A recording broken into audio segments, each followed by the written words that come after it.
All right, let me recap.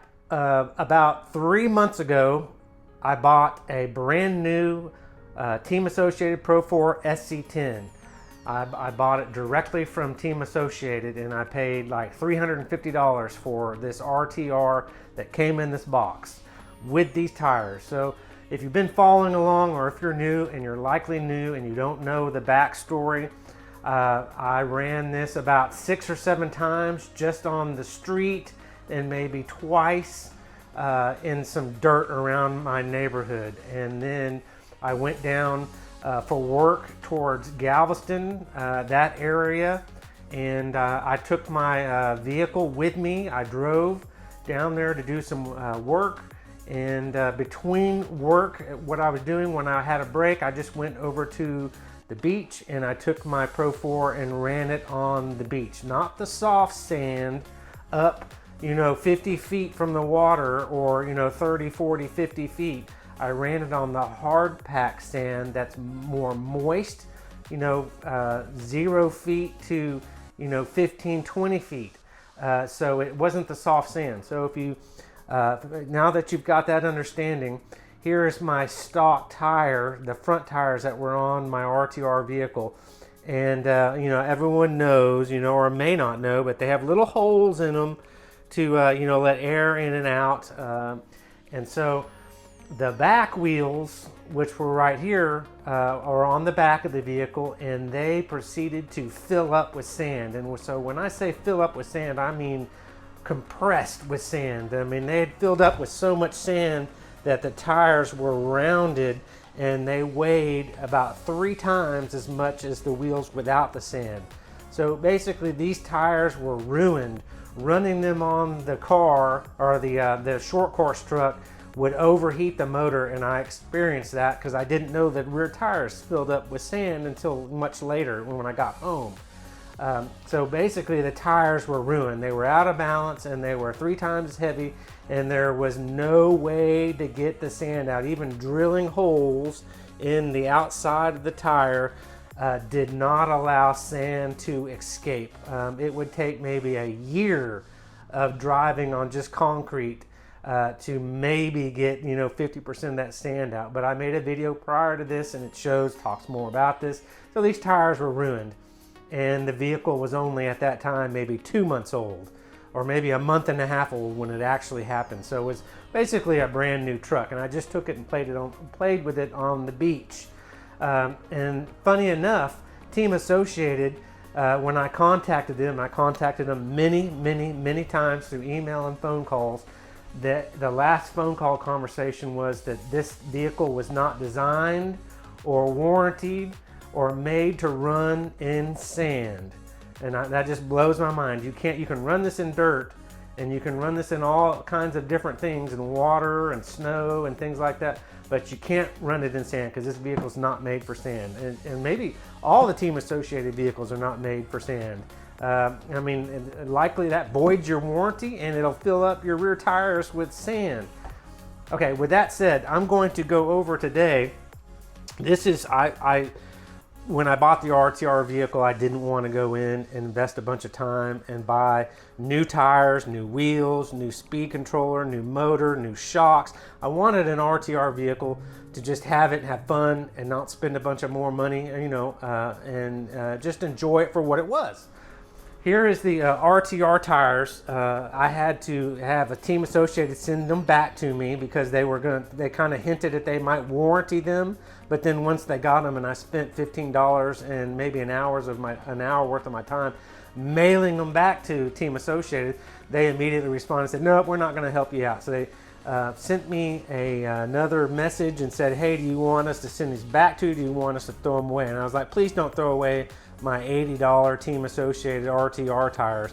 I can probably repurpose them and make them work by spending a little bit more money." But so I got them sent back to me, and I put them in the oven like the last prior video shows, and I'll link that video up there up at the top. Hopefully I remember. And I put them in the oven and heated them up to 350 degrees for 15 minutes and separated the wheels from the tires. So this is what we got right now, and this might be helpful for someone that's new, this is not a video geared towards a pro RC vehicle person that's done this over and over and over and has been doing this for 20, 30 years like I have. I did this in the late 70s, early 80s, and the early 90s, and then I didn't do it for probably 15 years, and now I got back into it. But I heated the wheels. They come apart. It's hard not to make long videos. Here's the factory wheels. They're really cheap. They're really flexible. Nothing spectacular about them, but they don't really need to be. So that's the stock factory wheel that came, the RTR wheel. So I pulled them out, pulled the foams out, and just here's the factory foam. It's worthless. It's the cheapest thing. It's not even considered foam. There's no compression. It's really, really thin, and it's not, this is what I'm assuming, closed foam and open cell foam. Closed cell foam probably won't take in sand. This thing has been saturated in sand, and so I have shook it and washed it, and I'm never going to get the sand out of that. If I sit here and shook it, it'd be a pile of sand right here still. So this must be open cell foam versus closed cell foam, meaning that it doesn't absorb as much trash. So this is worthless. This is what came in it, and it's a joke. And that's part of the reason why the tire filled up with sand, because this did not fill up much of the tire, and so it left a lot of void in the tire, and so there was a place for the sand to go. But then this kept the sand from going out any of the holes. So it's basically fill your tire up with sand and you've ruined your $40 for 2 wheel and tire. So $80 for 4 if you filled up all 4 of your wheels and tires with sand. So that's the crappy stock foam that came in it. So here's what my solution is. I have photography equipment, lots of photography equipment and video equipment, and I get travel cases, and it comes with this foam in there that you pick out so that you can insert lenses and different accessories in there. And so I have all this foam, and it's not RC specific foam. But I was like, what can I use for foam? Because all my local hobby stores are sold out of foam inserts. We have Hobby Towns, and that's basically the only hobby store we have. And they are sold out online, and they're sold out in store. So I have no extra foam to put in here. So I was like, man, I got plenty of foam. So I just come in here, take this. This is how the foam comes in these photography cases. You can separate them and make individual little open areas, so you can insert your lenses or accessories or tripods or anything you want to put in there in the protective case so that it doesn't rattle around. So you pull this off, and I was like, this could go in the tire if I just cut it down. And look, and it has the bends like you see, with purpose-built foam for RC cars. So this is what I'm going to, or what I have inserted into this tire right here. I've already cut it and I've already made it pre-fit.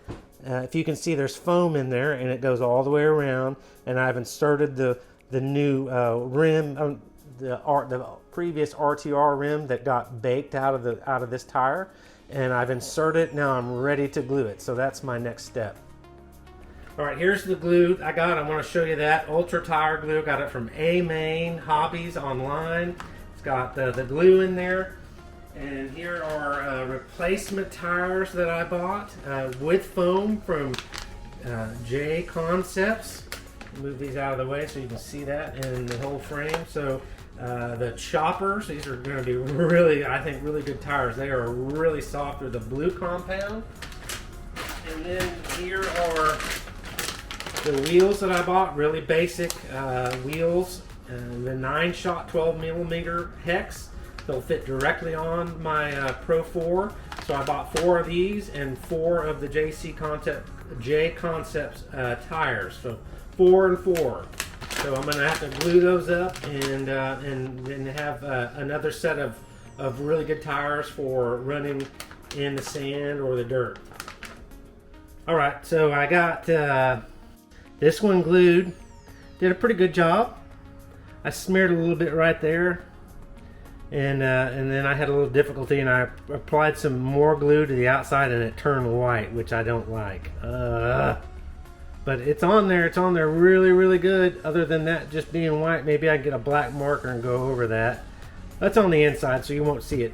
But now, see that I want to just show you. Here's what I've done with the foam from my camera cases. Just put that in there, and then slip the wheel in, and then glue it. And new foam, free of charge, or something that I already had for years and years laying around and needed to use. I'm sure there'll be those critics who are like, man, you're such a bellyacher and complainer. Well, I was without my RC vehicle for about 3 weeks to a month, dealing with this tire issue, you know, talking with Team Associated, sending tires back, waiting for the tire to come back, then having to order glue and new tires. And again, these are my J Concept wheels with the Choppers, man, tires. I mean, these are like ultra soft. I mean, I don't know necessarily that's a good thing, because they're going to probably wear out really fast, but now I've got really high performance wheels and tires. And yes, I went ahead and spent the $80, which I didn't want to do. I didn't want to sink in a bunch of extra money into this, you know, hundreds of dollars, you know, at least right away, which right away I had to go spend a lot more money. And I've also upgraded the steering servo with a budget servo from Reedy. It's a upgraded RTR servo with an aluminum body and more torque and a little bit faster. So I have put about $33 into the servo, and now about $80-ish in wheels and tires. And down the road, I would like to go ahead and upgrade the ESC and the motor, but that's another $250. And this was another $90-something in the steering servo. But now we're ready to rock and roll. I've got the tires put back on. I did a pretty good job on gluing the two tires that were full of the sand, and hopefully they'll stay on. And I glued them properly, or glued them well enough so that they don't come unglued. And so that's it. So next thing is to glue these wheels and tires on and do an awesome job, and not have any residue done or drips or anything. And then I'll be really, really happy. J Concepts makes really good, really high quality tires for serious, remote controlled vehicles and racers. But I'm not a serious racer, and I'm not going to plan on doing a bunch of racing. Maybe, we'll see. All right, now that you hopefully made it this far in the video, I've got my J Concept wheels and tires all glued together. I did the very, very best job that I could do. You can, see some little glue marks.